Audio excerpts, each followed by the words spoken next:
بہادر شاہ ظفر کے زمانے کے لوگ، مرزا مظہر جانے جانا، یہ بھی بہت بڑے بزرگ ہیں، ان کی بیوی بھی اسی قسم کی بہت خطرناک مزاج تھی، کڑوی کچیری، گالی گلوچ کرنے والی۔ تو مولانا مرزا مظہر جانے جانا کا یہ روزانہ معاملہ یہ تھا کہ ایک آدمی کو بھیجتے تھے، جا کر کے ان سے پوچھو بیوی سے کہ کوئی کام ہے کیا، اگر کام ہے تو اس کے کام کو کر کے آؤ۔ روزانہ بھیجتے تھے۔ ایک نیا مرید آیا، نیا آدمی آیا سرحدی علاقے سے، پاکستان کا سرحدی علاقہ، وہ بڑے سخت لوگ رہتے، دیندار پرہیزگار لوگ، بڑے دین کے بارے میں سخت لوگ رہتے، وہ ملنے کے لیے آیا، سرحد کا رہنے والا۔ تو حضرت نے نئے مہمان کو بھیجا، جاؤ بیوی سے پوچھو کہ کوئی کام ہے کیا، اگر کام ہے تو میں کر دوں۔ یہ جب گیا تو بس اندر سے اس نے گالیاں دینی شروع کر دی۔ گالیاں جب دینی شروع کر دی، یہ سرحد کا رہنے والا کہاں صبر کرنے والا، تو اس نے کہا کہ بیوی خدا کی قسم اگر تو میرے حضرت کی بیوی نہ ہوتی تو میں ابھی تجھ کو قتل کر دیتا، تو ایسی گالیاں دے رہی ہے، ہم کہاں سے ملنے کے لیے آئے، ان کی عقیدت میں، ان کی محبت میں فائدہ اٹھانے کے لیے تو اس کے ساتھ زندگی گزارتی ہے اور ایسی زبان کڑوی کچہری تو جو ہے استعمال کرتی ہے۔ یہ آواز ان کی پہنچ گئی حضرت تک۔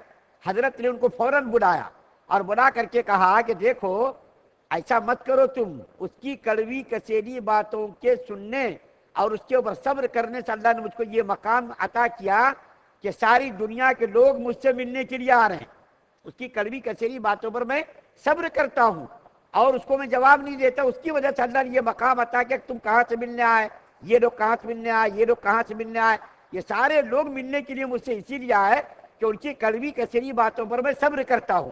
ایک حضرت تھے، حضرت تھانوی رحمۃ اللہ علیہ نے بیان کیا کہ ایک بزرگ کی بیوی اسی قسم کی تھی، منہ پھٹ، تو کسی نے کہا کہ حضرت آپ اپنی بیوی کو طلاق کیوں نہیں دے دیتے، طلاق دے کر کے نجات پا لیجیے۔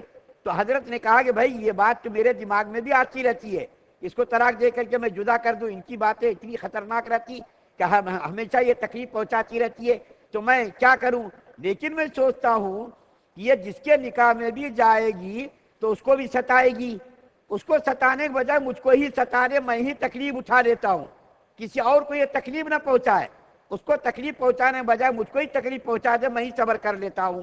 تو ایسے بھی اعلیٰ ظرف والے بزرگان دین گزرے۔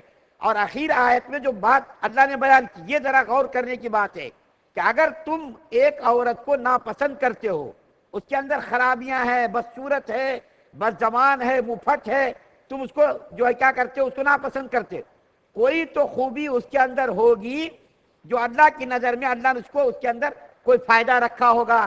مثال کے طور پر اگر منہ پھٹ ہے، بد زبان ہے اور بد زبانی کرنے والی ہے، بد کلامی کرنے والی ہے، تو اس کی وجہ سے تمہارا اللہ درجہ بلند کریں گے، یا تو اللہ کوئی اس کے ذریعے اولاد دیں گے جو تمہارے لیے صدقہ جاریہ ہوگی وہ اولاد، یا اور بھی کوئی مصلحت ہوگی، حکمت ہوگی۔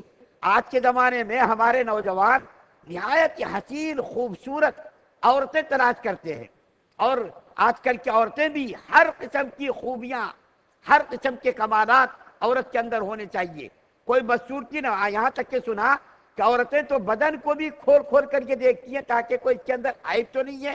یہ بات یاد رکھ لیجئے، سارے عیبوں سے پاک اور ساری خوبیوں کا مالک اللہ کی ذات ہے، ساری خوبیاں اللہ کے اندر ہیں، کوئی عیب نہیں، کوئی نقص نہیں۔ اور مخلوق کو جو اللہ تعالیٰ نے پیدا کیا، مخلوق کے اندر عیب بھی ہے، خوبیاں بھی ہیں۔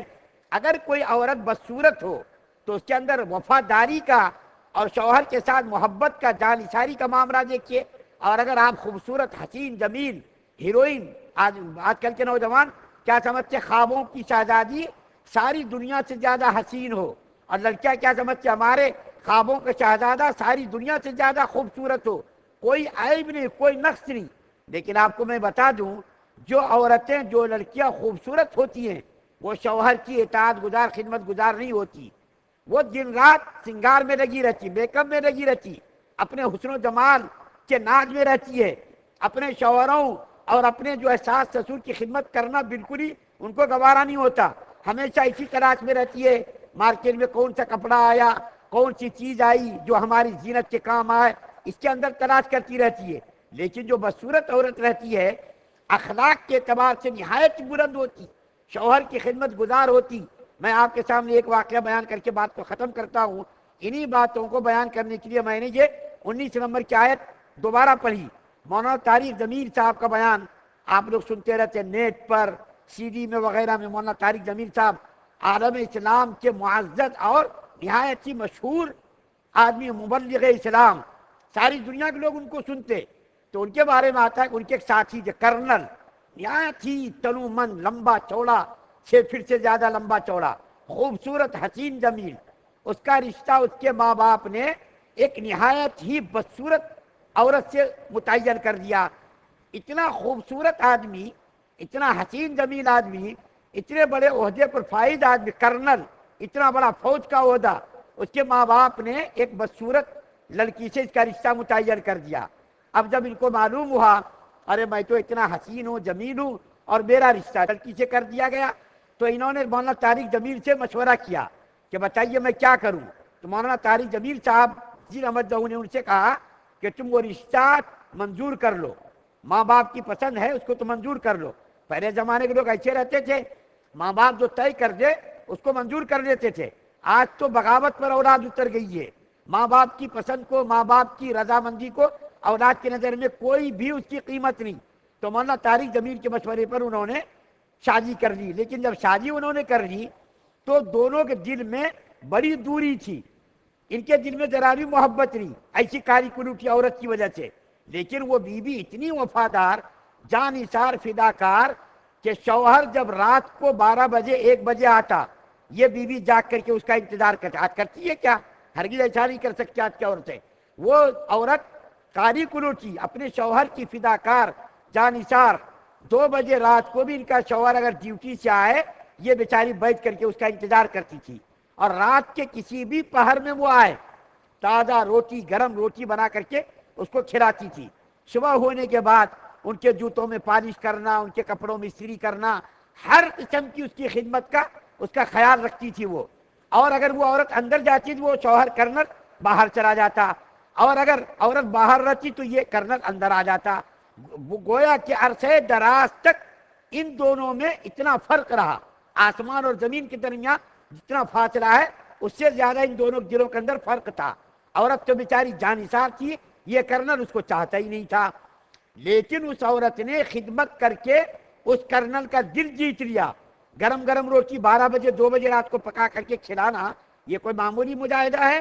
صبح اٹھ کر کے اس کے جوتوں پر پالش کرنا، اس کے کپڑوں میں استری کرنا اور اس کے جوتوں کو نکالنا پیروں سے، یہ کوئی معمولی مجاہدہ ہے؟ یہ کرتے کرتے اس نے ایسا اس کے ساتھ حسن سلوک کیا، ایسی جانثاری اور فداکاری کا اس نے سلوک کیا، وہ شوہر ان کا گرویدہ ہو گیا، دیوانہ ہو گیا. مولانا طارق جمیل صاحب نے لکھا کتاب کے اندر، جب وہ عورت مر گئی تو اس عورت کے مرنے کے بعد یہ بیچارہ کرنل بچوں کی طرح بلک بلک کے روتا تھا. بچوں کی طرح اس کے مرنے پر، اس کی محبت، اس کی جانثاری، فداکاری کی وجہ سے، اس کی جو ہے قربانی کی وجہ سے یہ کرنل بچوں کی طرف بلک بلک کر کے روتا تھا. میری دنیا لٹ گئی، اب میں کیا کروں؟ جب اس کی شادی دوبارہ ہوئی تو بہت ہی خوبصورت عورت سے ہوئی.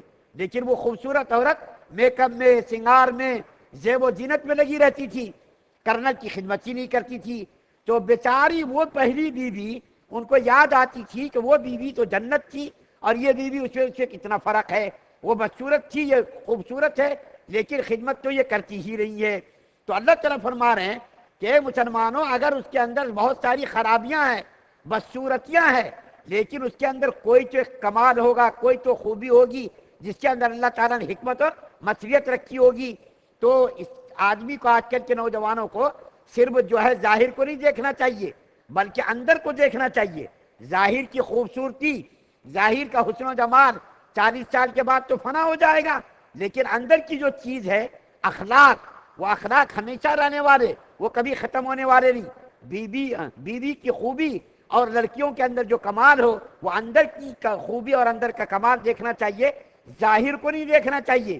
ظاہر کو دیکھنے کی وجہ سے آج دیکھیے بہت ساری طلاق کے واقعات پیش آ رہے ہیں، میاں بیوی میں اختلافات ہو رہے ہیں، لڑائی جھگڑے ہو رہے ہیں. اندر کو دیکھو، باہر کو مت دیکھو. گوری چمڑی کو آج کل لوگ دیکھ رہے ہیں، گوری چمڑی ہے، اس کے اوپر فدا ہو جا رہے ہیں. اندر کچھ بھی نہیں، دین نہیں، خدا کا خوف نہیں، شوہر کی اطاعت و فرما برداری نہیں. بس تھوڑے دنوں تک دونوں اچھی طریقے سے زندگی گزارتے اور اس کے بعد پھر کیا ہوتا؟ پھر دونوں کے درمیان لڑائی جھگڑے شروع ہو جاتے. اللہ تعالیٰ سے دعا ہے کہ اللہ تعالیٰ ہم تمام مسلمانوں کو سننے زیادہ عمل کرنے کی توفیق عطا فرمائے. سبحان اللہ و بحمدہ، سبحانک اللہم و بحمدک، ونشہد ان لا الہ الا انت